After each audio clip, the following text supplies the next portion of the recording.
when you look back on the circumstances, you know, there are moments where it feels really bleak. How am I going to make it? What am I going to become? This shouldn't be me. This wasn't supposed to be me. I'm not one of them, so to speak. And then yet here you are, right?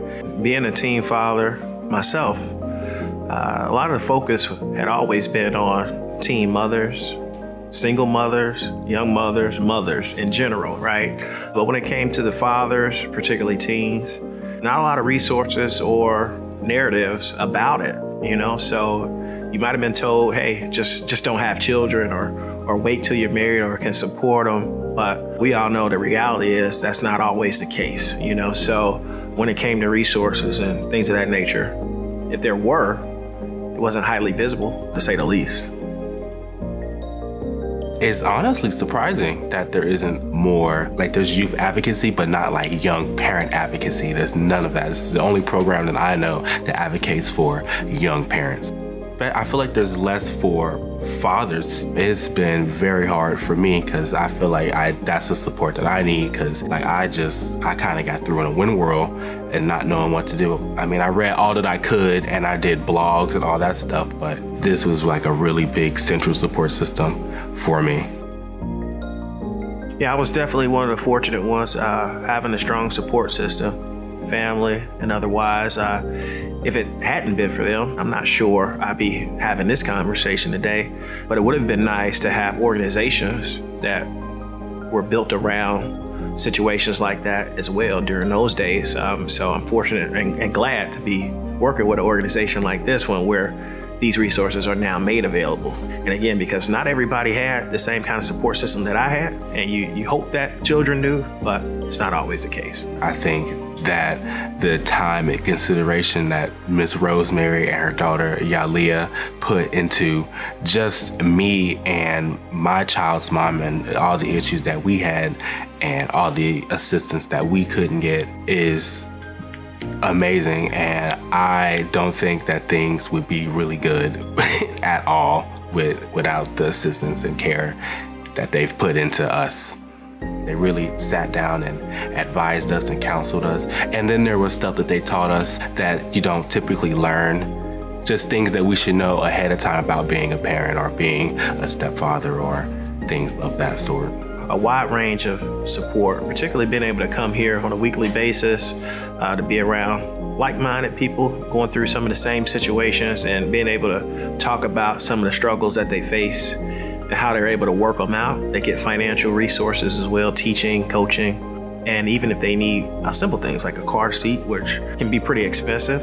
And being a teen parent, you know, having the money for something like that you desperately need, but being able to come up with the funds at the same time can be a challenge. But they're able to come here when there's something like that that's missing to be able to obtain it.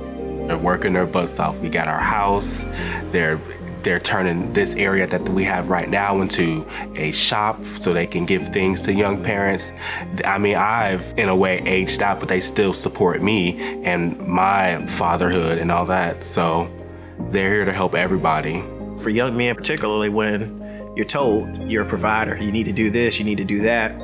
Everything is on your shoulders, and then when it's actually time for you to carry that burden, I think it'll be great to know that a resource like Holloway House is there to support you. It'll be the first of its kind in this region, and I think that'll be a staple here in Cincinnati, just to let people know that we have a landmark in addition to the resources that have been made available over the last 6 years.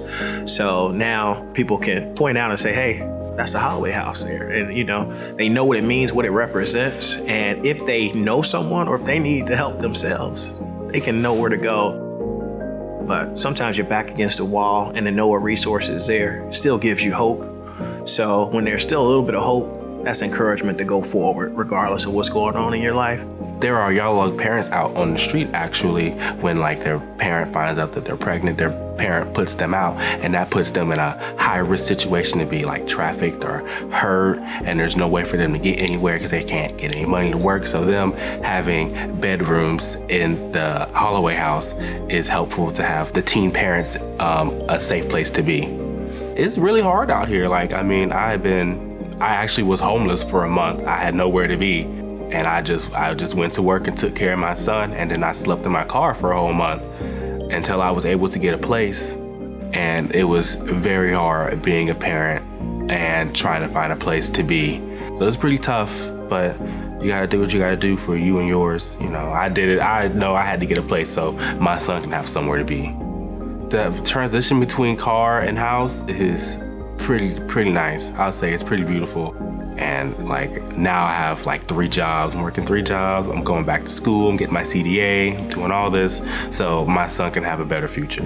I can only imagine how difficult that was. I didn't have to live out of my car, but that's not the case again for everyone, unfortunately. And so I can only imagine some of the things that he would think day to day. You need everything to go right in order to make that transition. And we know things don't always go according to plan. If I had been in that situation, just not really sure how it would have worked out. I would have had to desperately seek for help, and having an organization like this one would have proved really positive in a case like that. The sense of community that you get from here, I feel welcome here at any time, like 24/7. If I call, I text if I need to, and if I need anything, they're ready to show me somewhere where I can go to get that. I'm living proof that you don't get anywhere or get as far as you possibly can without help. So if you want to rely on yourself, you can only go so far, right? And the most successful people do it with help. Get the help that you need, seek it out. Don't be ashamed, don't be afraid. There are people who are in the same situation and people who have been in the same situation. And they're happy to pour out their experience and walk you through it step by step. So definitely reach out, don't hesitate. It helps, like it really helps. Rosemary and Yaliyah and their team of people are out here working their butts off to advocate for the youth, our young mothers and our young fathers. And if that's not a reason to come out and support, I don't know what is.